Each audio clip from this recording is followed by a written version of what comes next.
Hi, this is Danielle and Jonathan with Kepperling Preservation Services with our preservation coffee break for the first day of July. I can't believe that it's already halfway through the year. This year's been crazy anyway. I feel like we all need a vacation, but maybe we should all stay at home. Yeah, that's probably the safest. I was contemplating this week that we need to. I wish they made masks that allowed UV light to get through, so I didn't get funny tan lines. So if anybody has any ideas, you could work on that for me. So anyway, we had a couple questions submitted to us this week, so we thought we would just talk about the questions that we have rather than like a specific topic. So the first scenario is a converted barn, so a barn that's been converted into a house, and they put new siding on 10 years ago. Now they did put pine on, and I could have a whole discussion about that, but they did not ask me about that, so we'll stay in our lane and stay focused. It had been having mildew in some spots. They had used the mildew cleaners. They had used different things. They were asking everybody, what they thought they could use, and one person, and because they're going to paint it now so that it stops having the mildew and the other issues that they're having. I guess they had put like a sealer on, but not something that would penetrate and stay on, which is why they're having mildew issues, besides the fact that it's pine, and maybe some of that was coming from inside, but we're not going to talk about the pine.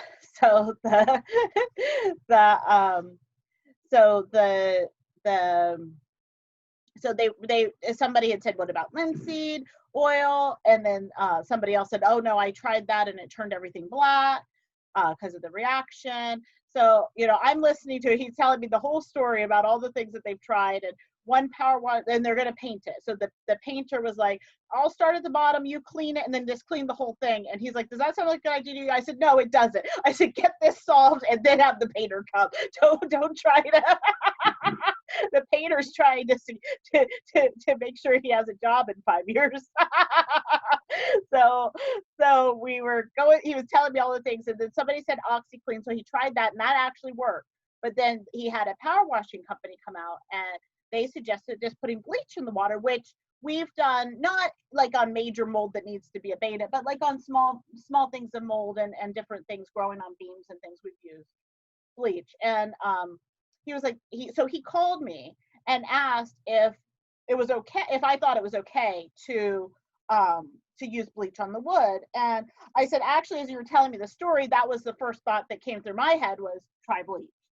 So they're gonna try it. I said the water just in general might raise the grain a little bit, but I don't think it's gonna hurt the wood. So sometimes the easiest solution is the best solution.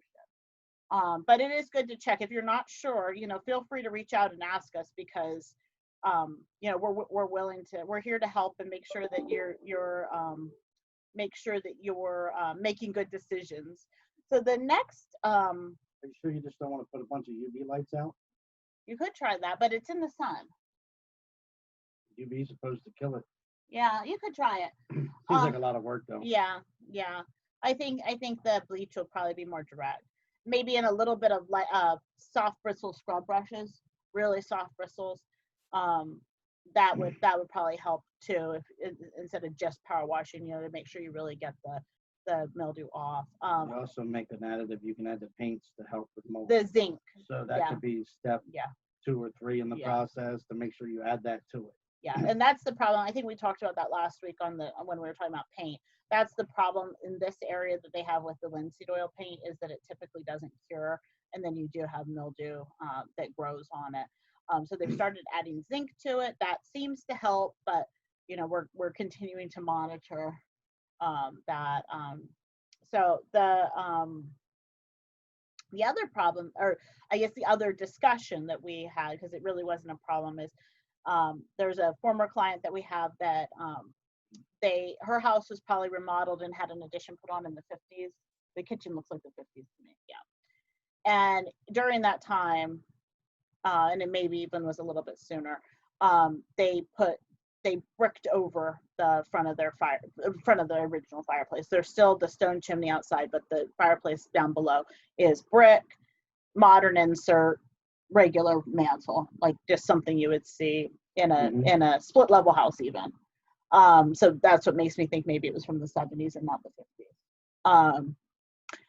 And she was asking me, you know, is there a way to see what's behind it? You know, is there a way, there was a stone missing in part of the chimney. She was wondering about fixing that. And then she was wondering if there was a way to tell if there would be stone behind it. And so I said, well, send me pictures. Cause when we were there doing work, I wasn't paying attention to the fireplace because that wasn't what we were focused on. So I said, send me some pictures. We'll look at it. And I said, I think I remember that it was modern, but you know, let me know.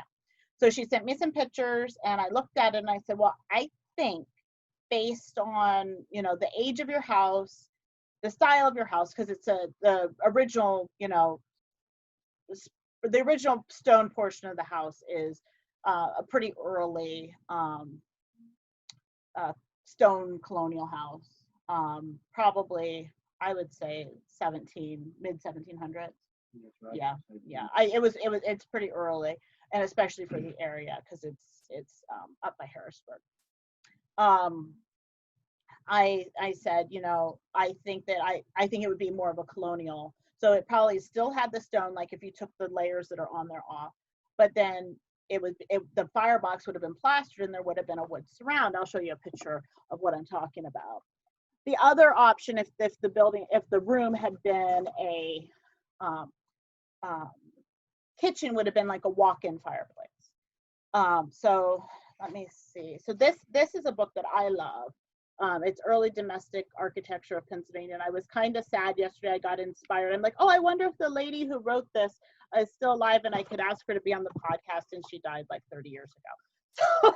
But she was a well-known, actually, preservation architect that did a lot of documentation of vernacular buildings before people were doing that. So she has a lot of like early buildings and like details of like this is a detail of like a chevron Dutch door, like things that people weren't going around to document. So it's kind of cool. But and she also went into the interiors of buildings, and not everything that was done in those buildings was maybe there had been modifications, but you definitely you definitely could see a lot of the original. So this is the fireplace pictures that I sent her as an example of what a colonial fireplace would look like, which, you know, it has the firebox that's, now the one in the top picture is actually closed in. But there's a couple other ones in here that I thought were, maybe this way, I thought were good. They were, and there's a couple, yeah, here's actually a stone one, or a couple of like fire from like walk-in fireplaces. And they're a little bit more rustic, but they weren't meant to be necessarily seen by people outside of the family either, because people didn't go into your kitchen. Yeah, so there's so that's an example of colonial a colonial fireplace, which I thought was an interesting conversation, because she came back to me and said, oh, I would have thought it would look more colonial. So now we have to have that discussion of what is colonial to her, because I'm not sure exactly what her vision was, because that is colonial. Yeah, we just need to see her pictures, her ideas of pictures to be able to figure out what light is she like. Yes. So.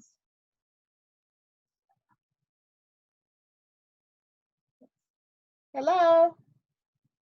Are you there? Oh, I can hear you now. Okay. Yeah, I had myself muted there. So. Okay, very good. I answered your question last week. We drove past the house on Duke Street and we looked at it. I pulled up the picture and we talked about it last week. About the asymmetry of it.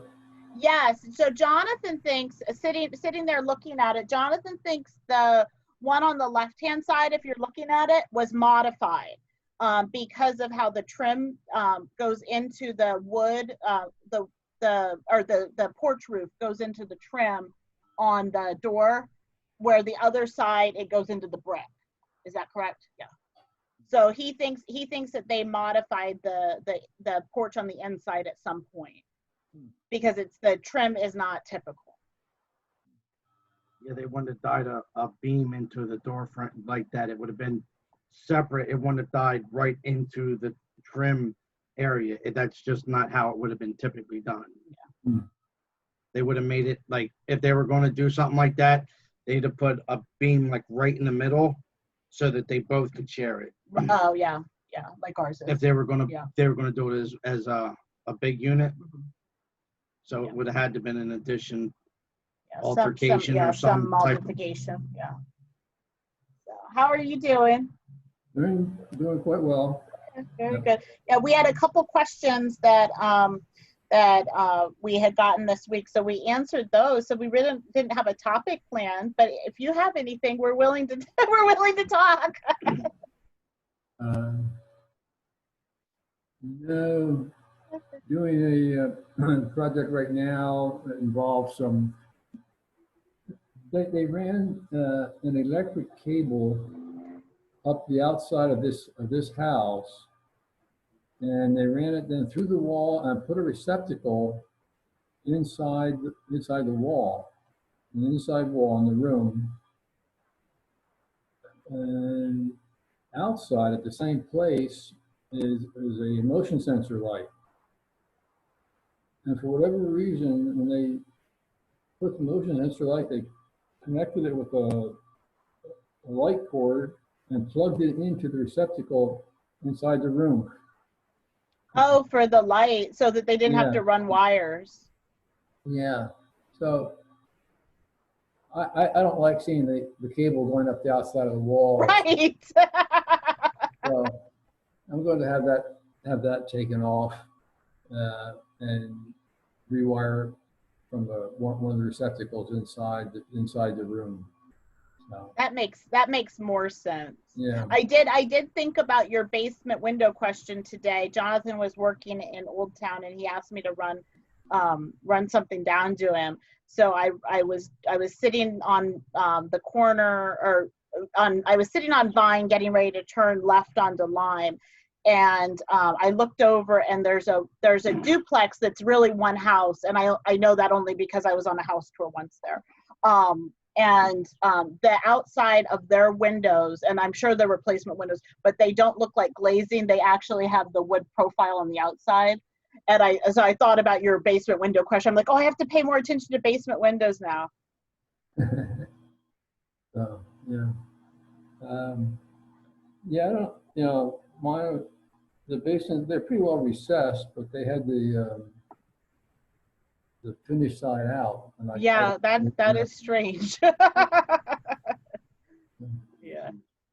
So and I don't know how old the replacement windows that I was looking at were, because I know now you can get them so that they at least have a simulated glazing, like that it's like what, a 45 or something. On some of them. Yeah, depending on what kind you're getting. Style and everything you get. Yeah. This house also has windows under the porch. Oh, we do too. We have we on North Franklin, we do too, and I think that's more for ventilation. Yeah. So yeah, I was. They were well worn and all, so I just covered them.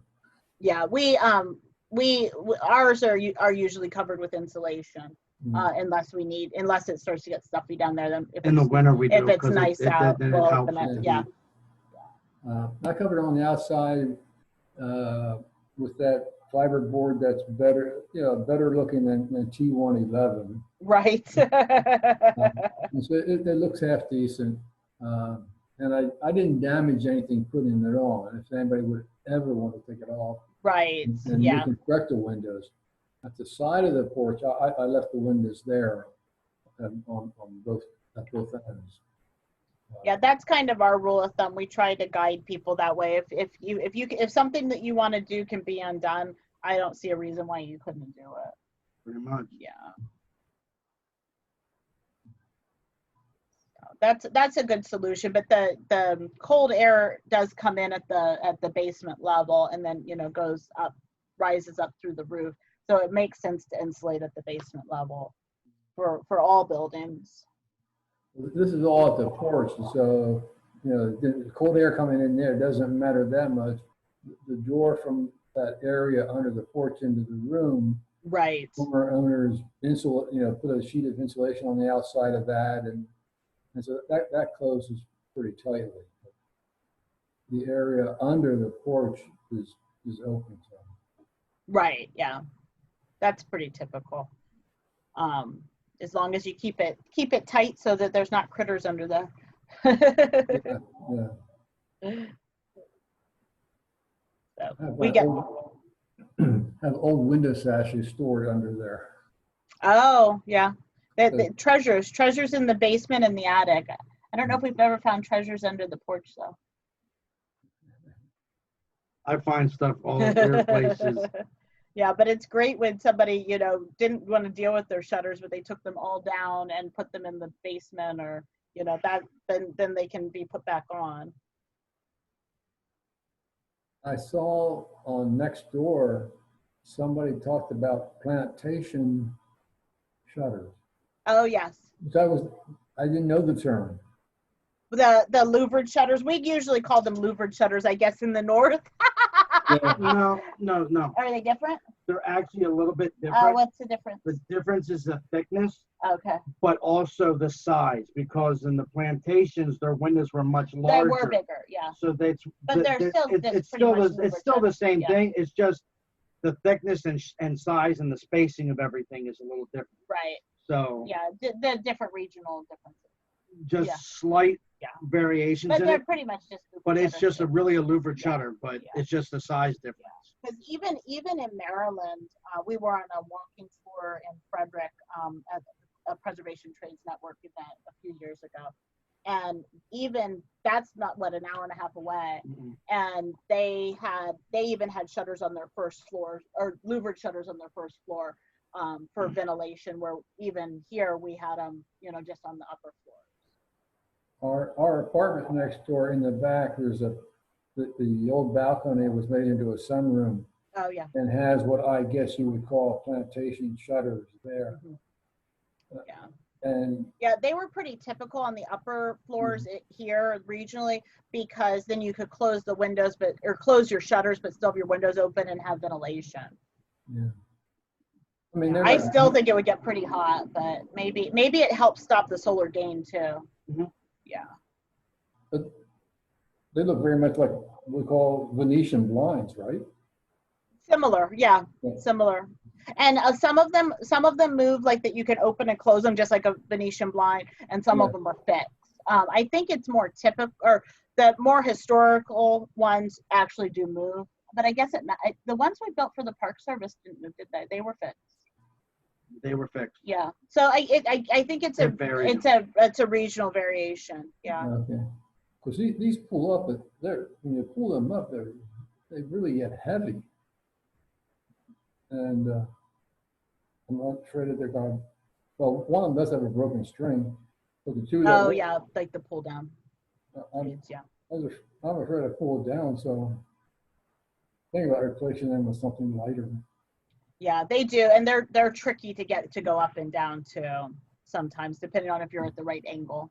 Sometimes you can pull it, and then they just come down.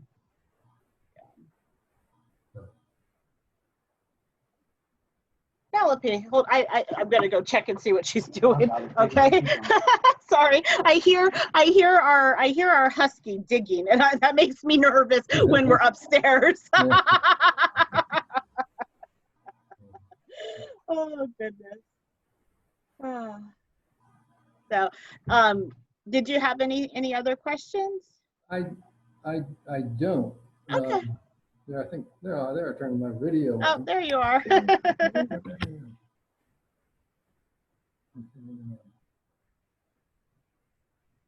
Amazing behind me, that built-in glass case.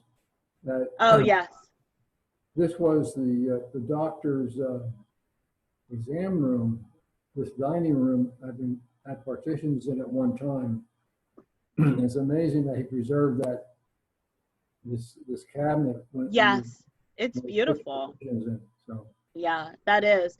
yeah, That that's nice. I love it. Yeah, it's great that they that they did keep that in. Yeah. Yeah, we were, our blog post this week was about safety, and we found a blog post like just on a regular website, or an article on a regular website that was saying, oh, if you come across a built-in, you don't even want to deal with it, just rip it out because it'll be too expensive to strip the paint. I'm like, no, if you strip the paint yourself, it's not going to be expensive at all. I'm just like, why would you give people advice like that? Yeah. Yeah, it's so many character defining features. Yeah. Is that like does it in the corner? Is it a corner? No, it's right in the middle of the wall. Oh, really? Oh, that's really cool. Yeah, that goes down towards the Yeah. kitchen door, and the kitchen door is still there. Yes, yeah, I can see. A lot of those I know are taken off, but Yes, yeah. that has survived. And Yeah, then- that was something, we don't have a kitchen door, but we have a wall between our kitchen and our dining room, and our kitchen's pretty tiny. And for a while, Jonathan was like, maybe we should take it out. I'm like, no, I like having the separate dining room. So, yeah, the things that we do to make the houses more modern sometimes aren't the best. Shoot, better. Yeah, she Yeah. just had to go potty. Yeah. This is right in the middle of the wall. It's not in the corner. Isn't that pretty? I had some good fortune last week. The room that we're working on, doing that wiring and all, that is our office, Mm-hmm. and it was a bedroom, so it has a bedroom door. But on next door, you're familiar with next door? Yes, yes.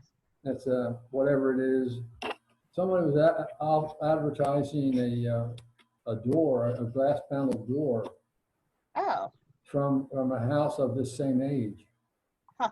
So I was able to get it, and I'm going to replace the original door with this glass panel door, Yeah. which is the same as the door between our kitchen, dining room, and living room has. yes. has a Yeah. door. We're supposed to have like French doors between our living room and dining room, and somebody took them out, and they weren't here when we moved in. No. But our next door neighbor was taking his away, so Jonathan grabbed them from him. So now we have the ones from the house next door.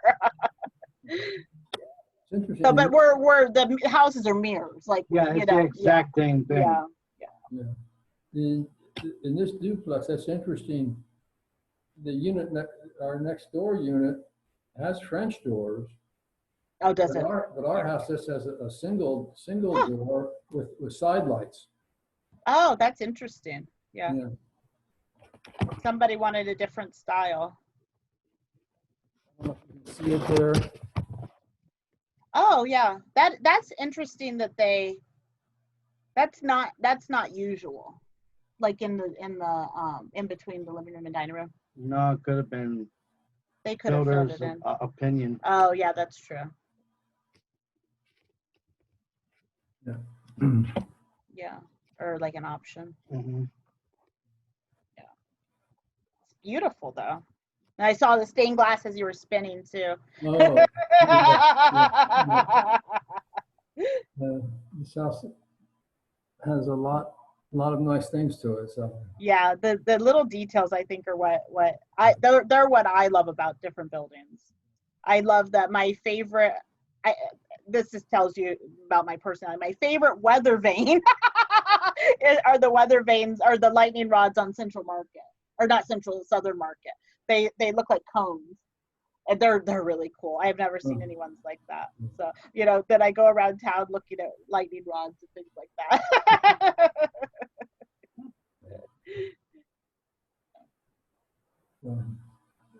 we're weathering, staying at home pretty well. Yes. Yeah. We're out and about a little bit more working, but we're not doing much else besides working and go to the grocery store. and if we can distance our working, we're doing that too. Yep.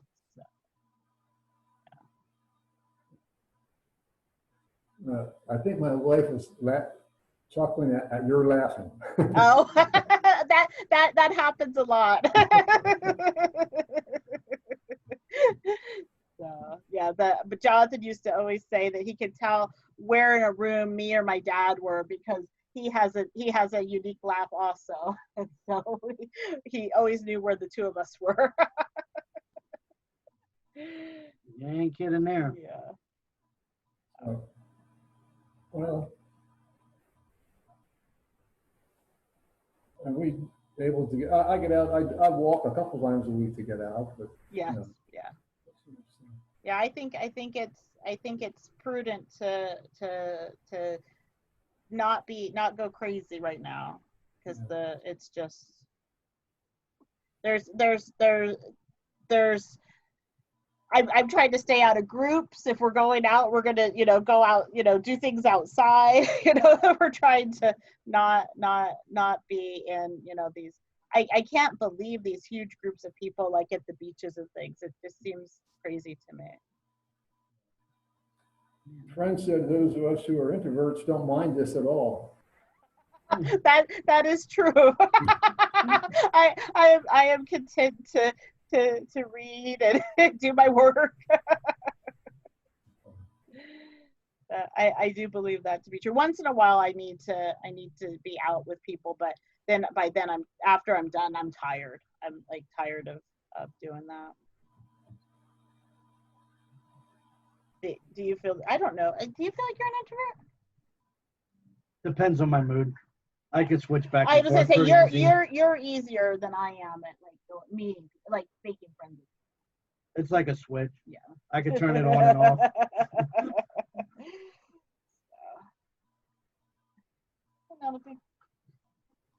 Okay, well, I don't have anything. Well, yeah, we will.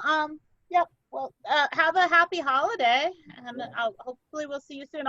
I'll keep looking for answers to your questions. Okay. Okay. Right. Thank you. Have a good week. Thank you. You as well. Bye-bye.